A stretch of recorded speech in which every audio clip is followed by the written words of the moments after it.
It will take years to get energy expenses again to pre-Ukraine combat levels, the boss of one of the world's largest strength companies has advised the BBC. Henl's Francesco Starese said bringing expenses down relies upon new sources of strength such as renewables and heat pumps.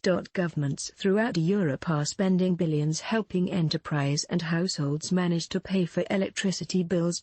They are also scrambling to impenetrable new supplies.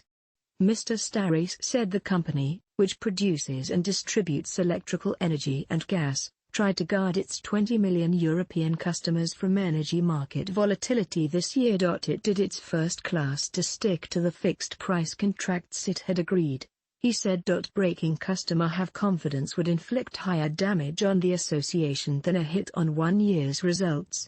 He said. The Italian electricity large sells energy to more than 70 million residences and agencies in over 30 countries. Germany helps pay power bills as costs soar high. UK electricity payments blamed on many years of mistakes. Why is there a global strength crisis?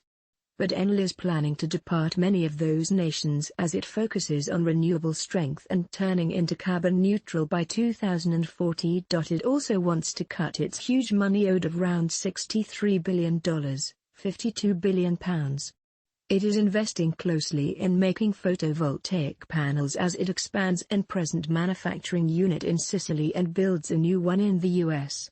Soaring electricity costs have been the biggest contributor to inflation and the value of living crisis in the UK, the US and the Eurozone. The global energy crisis brought about with the aid of Russia's invasion of Ukraine showed very genuinely how dependence on one single source of power is unsafe for Europe, Mr. Starese said. The future will be extremely decarbonized and rely on nuclear and renewable energy.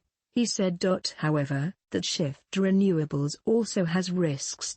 In July, the International Energy Agency warned that China's dominance of the photovoltaic industry creates potential challenges that governments want to address.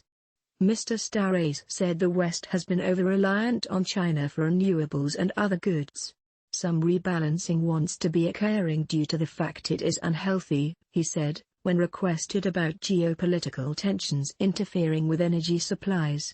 This has helped power Enel's funding in solar panels, although the expansion of the Sicilian manufacturing unit will nonetheless meet solely 10% of Europe's needs.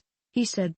Political leaders have additionally acknowledged that Europe desires to get its electricity from extra places. According to the European Council on Foreign Relations, the EU and its member states have signed 56 power offers with 23 nations this year.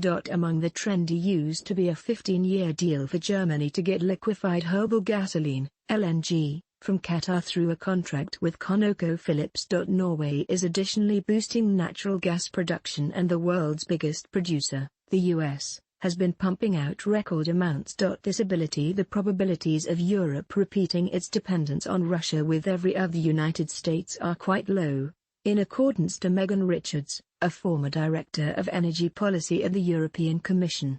A lot of work has been done to replace Russian energy, she added, earlier than warning. I suppose Europe will now not be definitely domestically unbiased for a very, very long time, if ever, even although renewables will expand dramatically. You can watch Francesco Starese's interview in full on Talking Business with Aaron Hesselhurst on BBC iPlayer and on BBC World News on Sunday at 5:30 and 16:30 GMT and Monday at 8:30 GMT.